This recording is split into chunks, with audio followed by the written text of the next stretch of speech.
ನಮಸ್ಕಾರ. ಕನ್ನಡ ಒನ್ನಿಗೆ ಸ್ವಾಗತ. ನಾನು ನಿಮ್ಮ ಭಾಗ್ಯನಾರಾಯಣ ಬೊಗ್ಗವರಪು. ಸೌಜನ್ಯ ಪರ ಹೋರಾಟಗಾರ ಮಹೇಶ್ ಶೆಟ್ಟಿ ತಿಮರೋಡಿ ಮತ್ತೆ ಬಂಧನ ಆಗುವ ಭೀತಿಯಲ್ಲಿದ್ದಾರೆ. ಯಾಕೆಂದ್ರೆ ಇವತ್ತು ದಕ್ಷಿಣ ಕನ್ನಡದ ಸೆಷನ್ಸ್ ನ್ಯಾಯಾಲಯದಲ್ಲಿ ಅವರ ಏನು ಅರ್ಜಿ ಇತ್ತು, ಜಾಮೀನು ಅರ್ಜಿ, ಅದು ತಿರಸ್ಕೃತಗೊಂಡಿದೆ. ಯಾವ ಪ್ರಕರಣ ಅದನ್ನು ವಿವರಿಸ್ತೀನಿ. ಅದರ ಜೊತೆಗೆ ಮಹೇಶ್ ಶೆಟ್ಟಿ ತಿಮರೋಡಿ ಅವರಿಗೆ ಕುರಿತಾದಂತಹ ಗಡೀಪಾರು ಪ್ರಕರಣದಲ್ಲಿ ಏನು ಅಪ್ಡೇಟ್ಗಳಿದ್ದಾವೆ, ಮತ್ತೆ ನಿನ್ನೆ ತಾನೇ ನಾವು ಸೌಜನ್ಯ ಪ್ರಕರಣದಲ್ಲಿ ಆಕೆ ಕಳೆದು ಹೋದ ದಿನ ನಿನ್ನೆ, ಹೆಣ ಸಿಕ್ಕಿದ ದಿನ ಇವತ್ತು. ಸೊ ಅದರ ಕುರಿತಾಗಿಯೂ ಸಹ ಒಂದಷ್ಟು ಮಾಹಿತಿಯನ್ನು ಹೇಳುವ ಪ್ರಯತ್ನವನ್ನು ಮಾಡ್ತೀನಿ. ಸೊ ಮೊದಲಿಗೆ ಮಹೇಶ್ ಶೆಟ್ಟಿ ತಿಮರೋಡಿ ಮನೆಯನ್ನ ಕಳೆದ ತಿಂಗಳು ಶೋಧ ಮಾಡಬೇಕಾದ್ರೆ ಅಲ್ಲಿ 2 ಮಚ್ಚುಗಳು, ಒಂದು ಏರ್ ಗನ್ ಸಿಕ್ಕಿತ್ತು. ಹಾಗಾಗಿ ಅಕ್ರಮ ಶಸ್ತ್ರಾಸ್ತ್ರಗಳ ಕಾಯ್ದೆ ಅಡಿಯಲ್ಲಿ ಅವರ ಮೇಲೆ ಕೇಸ್ ದಾಖಲು ಮಾಡಿದ್ರು. ಇಲ್ಲಿಯವರೆಗೆ 3ರಿಂದ 4 ನೋಟಿಸ್ ಕೊಟ್ಟಿದ್ದೀವಿ, ಅವರು ವಿಚಾರಣೆಗೆ ಹಾಜರಾಗಲಿಲ್ಲ, ಬಂಧಿಸಬೇಕು ಅನ್ನುವಂತಹ ನಿಟ್ಟಿನಲ್ಲಿ ಪೊಲೀಸರು ಪ್ರಯತ್ನ ಮಾಡ್ತಿದ್ದಾರೆ. ಬಟ್ ಮಹೇಶ್ ಶೆಟ್ಟಿ ತಿಮರೋಡಿ ಅವರು ಅದಕ್ಕೆ ಜಾಮೀನು ಅರ್ಜಿ ಹಾಕೊಂಡಿದ್ದಾರೆ. ಅವರಿಗೆ 2 ಮುಖ್ಯವಾಗಿ ಈಗ ಸದ್ಯದ ಪ್ರಕರಣಗಳು 2 ಅಂದರೆ, ಒಂದು ಈ ಅಕ್ರಮ ಶಸ್ತ್ರಾಸ್ತ್ರಗಳ ಕಾಯ್ದೆ ಅಡಿಯಲ್ಲಿ ಆಗಿರುವಂತಹ ಒಂದು ಪ್ರಕರಣ, ಇನ್ನೊಂದು ಗಡೀಪಾರು ಕುರಿತಾಗಿರುವಂತಹ ಪ್ರಕರಣ. 2 ಸಹ ಕೋರ್ಟಲ್ಲಿದೆ. ಸೊ ಈ ಶಸ್ತ್ರಾಸ್ತ್ರಗಳ ವಿಚಾರದಲ್ಲಿ ಇವತ್ತು ಸೆಷನ್ಸ್ ನ್ಯಾಯಾಲಯ ಅವರ ಜಾಮೀನು ಅರ್ಜಿಯನ್ನ ತಿರಸ್ಕರಿಸಿದೆ. ಆ ಮೂಲಕ ಪೊಲೀಸರಿಗೆ ಒಂದು ಅವಕಾಶವನ್ನು ಮಾಡಿಕೊಟ್ಟಿದೆ. ಆದರೆ ಅವರು ಹೈಕೋರ್ಟ್ಗೆ ಹೋಗೋದಕ್ಕೆ ಎಲ್ಲ ರೀತಿಯಾದಂತಹ ಹಕ್ಕುಗಳು ಇರ್ತವೆ, ಸಮಯನೂ ಇದೆ, ಅವರು ಹೋಗ್ಬೋದು ನಾಳೆ. ಸೊ ಹಾಗಾಗಿ ಅದು ಹೈಕೋರ್ಟ್ಗೆ ಹೋಗುತ್ತೆ. ಹೈಕೋರ್ಟಲ್ಲಿ ಅವರು ಅದಕ್ಕೆ ಏನು ವಾದ ವಿವಾದಗಳು ಅಲ್ಲಿ ನಡೆಯುತ್ತೆ. ಅಲ್ಲಿ ಜಾಮೀನು ಸಿಗುವ ಸಾಧ್ಯತೆಗಳು ಹೆಚ್ಚಿದೆ ಅನ್ನುವಂಥದ್ದು ಕೇಳಿ ಬರ್ತಿರುವಂತಹ ಮಾತುಗಳು. ಯಾಕಂದರೆ ಶಸ್ತ್ರಾಸ್ತ್ರಗಳು ಅಂದಾಗ ಮಲೆನಾಡು, ಆ ಕಡೆ ಗುಡ್ಡ ಪ್ರದೇಶಗಳಲ್ಲಿ, ಕಾಡಿನ ಪ್ರದೇಶಗಳಲ್ಲಿ ರೈತರ ಮನೆಯಲ್ಲಿ ಮಚ್ಚುಗಳು, ಆ ಥರದ್ದು ಆಯುಧಗಳು ಇದ್ದೇ ಇರ್ತವೆ. ಇನ್ನು ಏರ್ಗನ್, ಕೋತಿಗಳನ್ನು ಓಡಿಸೋದಕ್ಕೆ, ಆ ರೀತಿಯಾದಂತಹದಕ್ಕೆ ತೋಟಗಳಲ್ಲಿ ಬಳಸ್ಕೊಳ್ತಾರೆ. ಅದಕ್ಕೆ ಆ್ಯಕ್ಚುಲಿ ಲೈಸೆನ್ಸ್ ಬೇಕಾಗಿಲ್ಲ ಏರ್ಗನ್ನಿಗೆ. ಬಟ್ ಅದನ್ನು ಹೇಗೆ ಅಕ್ರಮ ಶಸ್ತ್ರಾಸ್ತ್ರಗಳ ಅಡಿಯಲ್ಲಿ ಅವರು ಪ್ರಕರಣ ದಾಖಲಿಸಿದ್ರು ಅದು ಗೊತ್ತಿಲ್ಲ.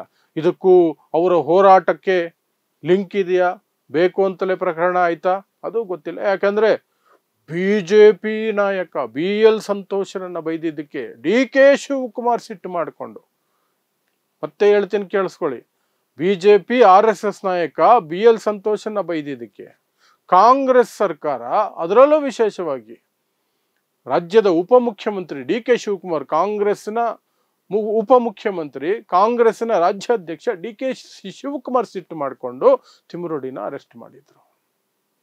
ಸೊ ಅರ್ಥ ಮಾಡ್ಕೊಳ್ಳಿ. ಸೊ ಈ ಏರ್ ಗನ್ನು, 2 ಮಚ್ಚು, ಇದನ್ನು ಸಹ ನೀವು ಅರ್ಥ ಮಾಡ್ಕೊಳ್ಳೋದಕ್ಕೆ ಸುಲಭ ಆಗುತ್ತೆ. ಯಾಕಂದರೆ ಧರ್ಮಸ್ಥಳದಲ್ಲಿ ಏನೇನು ನಡೀತಿದೆ, ಆ SIT ಏನು ನಡೀತಿದೆ, ಸೌಜನ್ಯ ಪ್ರಕರಣ ಏನು ಅನ್ನೋದ್ರ ಬಗ್ಗೆ ಹೆಚ್ಚಿಗೆ ನಿಮ್ಗೇನು ಹೇಳಬೇಕಾಗಿಲ್ಲ, ದಿನ ಬೆಳಗಾದರೆ ಕೇಳ್ತಾನೆ ಇರ್ತೀರಿ. ಸೊ ಅವರ ಬಂಧನ ಆಗುವ ಸಾಧ್ಯತೆಗಳು ಇದ್ದಾವೆ. ಅದು ಹೈಕೋರ್ಟಲ್ಲಿ ಈಗ ಆಗುತ್ತೆ. ಇನ್ನು ಅವ್ರ ಗಡೀಪಾರಿಗೆ ಸಂಬಂಧಪಟ್ಟಂತೆ ಮೊನ್ನೆ ತಾನೇ ಹೇಳಿದ್ದೆ, ಅವರ ಗಡೀಪಾರು ವಿಚಾರದಲ್ಲಿ ಅಕ್ಟೋಬರ್ 13ನೇ ತಾರೀಕಿನವರೆಗೂ ಮಧ್ಯಂತರ ತಡೆಯನ್ನು ವಿಸ್ತರಣೆ ಮಾಡಲಾಗಿದೆ. 9ನೇ ತಾರೀಕುವರೆಗಿತ್ತು, ಅದನ್ನು 13ರವರೆಗೆ ವಿಸ್ತರಣೆ ಮಾಡಿ ಹೈಕೋರ್ಟ್ ಆದೇಶವನ್ನು ಕೊಟ್ಟಿದೆ. 13ರವರೆಗೆ ಅವರನ್ನು ಗಡೀಪಾರು ಮಾಡೋಕ್ಕಾಗಲ್ಲ. ಅಲ್ಲಿ ಮತ್ತೆ ಮಧ್ಯಂತರ ಆದೇಶನ ಬರುತ್ತಾ ಅಥವಾ ಅಂತಿಮ ತೀರ್ಪು ಬರುತ್ತಾ ಗೊತ್ತಿಲ್ಲ. ಪೊಲೀಸರು ಎಲ್ಲ ದಾಖಲೆಗಳನ್ನು ಕೊಡಬೇಕಾಗುತ್ತೆ. ಯಾವ ಕಾರಣಕ್ಕೆ ಅವರನ್ನು ಗಡೀಪಾರು ಮಾಡ್ತಿದ್ದೀರಿ, ಅದಕ್ಕೆ ಬೇಕಾದಂತಹದ್ದು ಏನೇನು ದಾಖಲೆಗಳು, ಏನು ವಿಚಾರ, ಅದೆಲ್ಲವನ್ನು ಸಹ ವಿವರಿಸಬೇಕಾಗತ್ತೆ. ಸೊ ಅದು ಹೈಕೋರ್ಟ್ನಲ್ಲಿ 13ನೇ ತಾರೀಕು ಒಳಗಡೆ ಡಿಸೈಡ್ ಆಗುತ್ತೆ.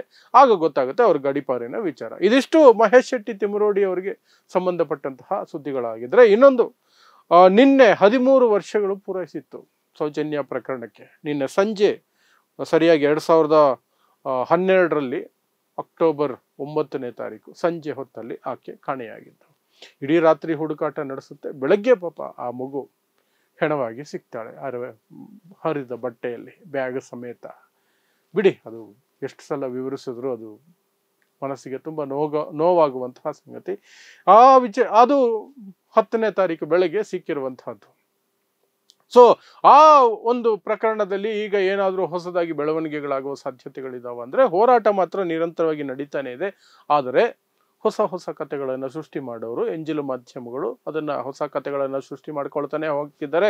ಯಾವ ಸಂತೋಷ್ ರಾವನ್ನ ಹಿಡ್ಕೊಂಡು ಬಂದರೋ ಅವರ ಮೇಲೇನೆ ಅನುಮಾನಗಳಿದ್ದರೂ ಸಹ, ಸ್ವತಃ ಸೌಜನ್ಯ ತಾಯಿ ಅವರ ಮೇಲೇನೆ ಅನುಮಾನಗಳನ್ನು ವ್ಯಕ್ತಪಡಿಸಿದ್ರು ಸಹ ಇವನೇ ಮಾಡಿದ್ದು ಅಂತ ಸಂತೋಷ್ ರಾವ್ನ ಹಿಡ್ಕೊಂಡು ಬಂದ್ರಲ್ಲ ಅವರ ಮೇಲೆ ಏನು ಇಲ್ಲಿವರೆಗೂ ಏನೂ ಆಗಿಲ್ಲ. ಸಂತೋಷ್ ರಾವ್ನ ಒಂದಷ್ಟು ವರ್ಷ ಜೈಲಲ್ಲಿಟ್ಟರು, ಅವನಿಗೆ ಯಾವ ಸಾಕ್ಷ್ಯಾಧಾರಗಳು ಸಿಕ್ಕಿಲ್ಲ ಅಂತ ಅವನು ಸಹ ಬಿಡುಗಡೆಯಾದ. ಸೊ ಅದು ಹಾಗೆ ನಡೀತಿದೆ. ಈಗ ಮೇಲ್ಮನವಿ, ಆ ಮನವಿ, ಈ ಮನವಿ ಅಂತ ಸರ್ಕಾರ, ಕುಟುಂಬ ಒಬ್ಬರ ಮೇಲೆ ಒಬ್ಬರು ಆರೋಪಗಳು ಮಾಡ್ಕೊಳ್ತಿದ್ದಾರೆ. ಒಂದಷ್ಟು ಜನ ಪ್ರಯತ್ನ ನಡೆಸ್ತಿದ್ದಾರೆ, ಹೇಗಾದರೂ ಮಾಡಿ ಇದನ್ನು ಅಲ್ಲಿಗೆ ಮುಚ್ಚಿಬಿಡ್ಬೇಕು, ಇನ್ನು ಮತ್ತೆ ಮತ್ತೆ ಎದ್ದು ಬರಬಾರ್ದು. ಯಾಕಂದರೆ ನಮ್ಮ ಬಾಸ್, ದೊಡ್ಡ ಬಾಸ್, ಬಿಗ್ ಬಾಸ್ ಅವರಿಗೆ ತೊಂದರೆ ಆಗ್ಬಿಡುತ್ತೆ, ಅವ್ರ ಕುಟುಂಬಕ್ಕೆ ತೊಂದರೆ ಆಗುತ್ತೆ. ನಾವು ಅವರ ರಕ್ಷಣೆಗೆ ನಿಂತಿದ್ದೀವಿ, ಅವ್ರು ಎಂಜಿಲು ತಿಂತಾ ಇರ್ತೀವಿ, ದಿನ ಬೆಳಗಾದರೆ ಅವರ ರಕ್ಷಣೆ ಮಾಡಬೇಕಾದ್ದು ನಮ್ಮ ಆದ್ಯ ಕರ್ತವ್ಯ ಅನ್ನೋ ರೀತಿಯಲ್ಲಿ ಅವರು ಇದ್ದಾರೆ. ಮತ್ತು ಮಾಧ್ಯಮಗಳು ಎಂಜಿಲು ತಿನ್ನೋದ್ರಲ್ಲಿ ನಂಬರ್ 1 ಈ ದೇಶದಲ್ಲಿ ಸದ್ಯದ ಪರಿಸ್ಥಿತಿಯಲ್ಲಿ ಇರುವಂತಹ ಒಂದು ಇದು ಅಂದರೆ ಅದು ಮಾಧ್ಯಮ. ನಂಬರ್ 1 ಅದು. ಒಂದು ಕಡೆ BJP, RSS, ಮೋದಿ, ಈ ಕಡೆ ಬಕೆಟು ಎಂಜಲ್ ತಿನ್ನೋದು. ಇನ್ನು ಧರ್ಮಸ್ಥಳದ ವಿಚಾರದಲ್ಲಿ ಬಂದಾಗ ಬಿಗ್ ಬಾಸ್ ಕೈಯಿಂದ ಚೆನ್ನಾಗಿ ಎಂಜಲ್ ತಿನ್ಕೊಂಡು ಅವರಿಗೆ ಸೇವೆ ಮಾಡಿಕೊಂಡು ಅವರಿಗೆ ಏನೂ ಆಗದಂತೆ ನೋಡಿಕೊಳ್ಳುವಂತಹ ಜವಾಬ್ದಾರಿಯನ್ನು ಇವರೆಲ್ಲ ಹೊತ್ಕೊಂಡಿದ್ದಾರೆ. ಹಾಗಾಗಿ ಸೌಜನ್ಯ ಪ್ರಕರಣದಲ್ಲಿ SIT ತನಿಖೆ ಇಲ್ಲ ಅನ್ನೋದನ್ನು ಆರಂಭದಲ್ಲಿ SIT ಯಾವಾಗ ರಚನೆ ಆಯಿತು ಆ ಸಂದರ್ಭದಲ್ಲೇ ರಾಜ್ಯದ ಗೃಹ ಮಂತ್ರಿನೇ ಸ್ಪಷ್ಟಪಡಿಸ್ಬಿಟ್ರು. ಈ ತನಿಖೆ ಏನಿದ್ರು ಚಿನ್ನಯ್ಯ ಅನ್ನುವಂತಹ ವ್ಯಕ್ತಿ, ಆಗ ಮುಸ್ಕುಧಾರಿ ಆತ ಬಂದಿದ್ದಾನಲ್ಲ, ಆತ ಏನೋ ಹೆಣಗಳನ್ನು ಹೂತಿಟ್ಟಿದ್ದೀನಿ ಬನ್ನಿ ತೋರಿಸ್ತಿದ್ದೀನಿ ಅಂತಿದ್ದಾನಲ್ಲ, ಆ ಹೆಣಗಳಿಗೆ ಕುರಿತಾಗಿ ಮಾತ್ರ SIT. ಸೌಜನ್ಯ ಪ್ರಕರಣ ಇಲ್ಲ. ಯಾಕಂದ್ರೆ CID ತನಿಖೆ ಆಯಿತು, CBI ತನಿಖೆ ಆಯಿತು, ಇನ್ನು ಬೇಕಾಗಿಲ್ಲ ಅನ್ನೋ ರೀತಿಯಲ್ಲಿ ರಾಜ್ಯ ಸರ್ಕಾರ. ಆದರೆ ನ್ಯಾಯ ಸಿಗ್ತಾ ಅಂದರೆ ಅದಕ್ಕೆ ಮಾತ್ರ ಉತ್ತರ ಕೊಡೋಕೆ ಯಾರು ಸಿದ್ಧರಿಲ್ಲ. ನ್ಯಾಯ ಸಿಗ್ತಾ ಅಂದರೆ ಇಲ್ಲ. ಸೊ ಈ ಸೌಜನ್ಯ ಪ್ರಕರಣದಲ್ಲಿ ದೊಡ್ಡ ಮಟ್ಟದಲ್ಲಿ ಮುಂದೆ ನಿಂತು ಹೋರಾಟ ಮಾಡಿದವರು ಹೆಸರುಗಳಲ್ಲಿ ಮೇಲ್ಪಂಕ್ತಿಯಲ್ಲಿ ಬರುವಂತಹದ್ದು ಈ ಮಹೇಶ್ ಶೆಟ್ಟಿ ತಿಮರೋಡಿ. ನಾನು ಅದಕ್ಕೆ ಅವರ ವಿಚಾರದ ಇದನ್ನು ಸಹ ಸೇರಿಸ್ತಿರೋದು. ಸೊ ಅವರಿಗೆ ಈ ರೀತಿಯಾಗಿ ಶಸ್ತ್ರಾಸ್ತ್ರಗಳು ಅದು ಇದು ಒಂದು ಗಡೀಪಾರು ಅದು ಇದು ಅವ್ರ ಮೇಲೆ ಕೇಸುಗಳಿದ್ದಾವೆ, ಆ ರೀತಿ ಆಗಿದೆ ಅನ್ನೋದಾದರೆ ಅವರಿಗಿಂತ 10 ಪಟ್ಟು ಹೆಚ್ಚು ಕೇಸಿರೋರು ದಕ್ಷಿಣ ಕನ್ನಡದಲ್ಲಿ ಸಾಕಷ್ಟು ಜನ ಇದ್ದಾರೆ. ಮೊದಲು ಅವ್ರದ್ದೆಲ್ಲ ಆಗಲಿ, ಆಮೇಲೆ ನೋಡೋಣ ಅಂತಲೇ ಕೇಳಬೇಕಾಗತ್ತೆ ಸರ್ಕಾರಕ್ಕೆ. ಇಲ್ಲಾಂದರೆ ಸರ್ಕಾರದ ಉದ್ದೇಶ ಸೌಜನ್ಯ ಪ್ರಕರಣವನ್ನು ಮತ್ತೆ ಮತ್ತೆ ಕೆದಕಕ್ಕೆ ಬಿಡಲೇಬಾರ್ದು, ಸಮಾಧಿ ಮಾಡಿ ಬಿಸಾಕ್ಬಿಡ್ಬೇಕು. ಸೌಜನ್ಯನ ಸಮಾಧಿ ಮಾಡ್ದಂಗೆ ಆ ಪ್ರಕರಣವನ್ನು ಸಮಾಧಿ ಮಾಡಿಬಿಟ್ರೆ ನಮ್ಮ ಬಿಗ್ ಬಾಸ್ ಖುಲ್ಲ ಓಡಾಡ್ಕೊಂಡಿರ್ಬೋದು, ಆರಾಮಾಗಿರ್ಬೋದು, ಟೆನ್ಷನ್ ಇಲ್ಲದೆ ಇರ್ಬೋದು, ಆತಂಕರಹಿತರಾಗಿರ್ಬೋದು, ಅಷ್ಟೇ, ಇನ್ನೇನಿಲ್ಲ. ಸೊ ಇದಿಷ್ಟು ಈಗ ಬರ್ತಿರುವಂತಹ ಅಪ್ಡೇಟ್ಗಳು ಮಹೇಶ್ ಶೆಟ್ಟಿ ತಿಮರೋಡಿ ಅವರ ಕುರಿತಾಗಿ ಮತ್ತು ಸೌಜನ್ಯ ಪ್ರಕರಣದ ಕುರಿತಾಗಿ. ಸೊ ನೋಡ್ತಾ ಇರಿ ಸಮಾಜಕ್ಕಾಗಿ ಕನ್ನಡ 1 ನ್ಯೂಸ್. ನಮಸ್ಕಾರ.